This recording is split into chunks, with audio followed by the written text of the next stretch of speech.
भगवद गीता में भगवान श्री कृष्ण ने न केवल ज्ञान की बातें बताई हैं, बल्कि जीवन जीने की कलाओं के बारे में भी बताया है। भगवान श्री कृष्ण ने अर्जुन को जो गीता का उपदेश दिया है, वह हर मनुष्य के लिए प्रेरणा स्रोत साबित हो सकता है। गीता में भगवान श्री कृष्ण अर्जुन को उपदेश देते हैं कि जो भी मनुष्य भगवद गीता की 18 बातों को अपनाकर अपने जीवन में उतारता है, वह सभी दुखों से, वासनाओं से, क्रोध से, ईर्ष्या से, लोभ से, मोह से, लालच आदि के बंधनों से मुक्त हो जाता है।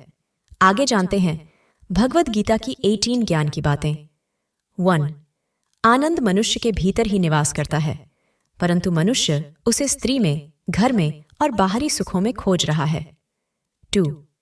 श्री कृष्ण कहते हैं कि भगवान उपासना केवल शरीर से ही नहीं, बल्कि मन से करनी चाहिए। भगवान का वंदन उन्हें प्रेम बंधन में बांधता है। 3. मनुष्य की वासना ही उसके पुनर्जन्म का कारण होती है। 4.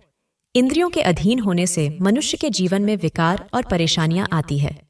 संयम यानी धैर्य, सदाचार, स्नेह और सेवा जैसे गुण सत्संग के बिना नहीं आते हैं।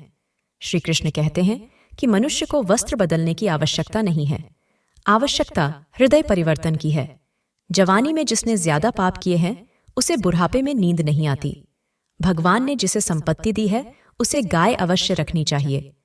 जुआ, मदिरापान, परस्त्री गमन, अनैतिक संबंध, हिंसा, असत्य, मद, आसक्ति और निर्दयता, इन सब में कलयुग का वास है। अधिकारी शिष्य को सद्गुरु, अच्छा गुरु अवश्य मिलता है।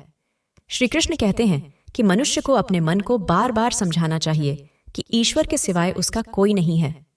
साथ ही यह विचार करना चाहिए कि उसका कोई नहीं है, साथ ही वह किसी का नहीं है। भोग में क्षणिक, क्षण भर के लिए सुख है, साथ ही त्याग में स्थायी आनंद है। श्री कृष्ण कहते हैं कि सत्संग ईश्वर की कृपा से मिलता है, परंतु कुसंगति में पड़े रहना मनुष्य के अपने ही हाथों में है।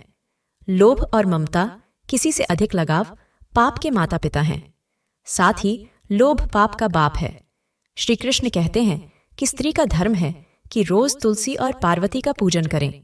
मनुष्य को अपने मन और बुद्धि पर विश्वास नहीं करना चाहिए, क्योंकि ये बार बार मनुष्य को दगा देते हैं। खुद को निर्दोष मानना बहुत बड़ा दोष है। यदि पति पत्नी को पवित्र जीवन बिताएं, तो भगवान पुत्र के रूप में उनके घर आने की इच्छा रखते हैं। भगवान इन सभी कसौटियों पर कसकर, जांच परख कर ही मनुष्य को अपनाते हैं।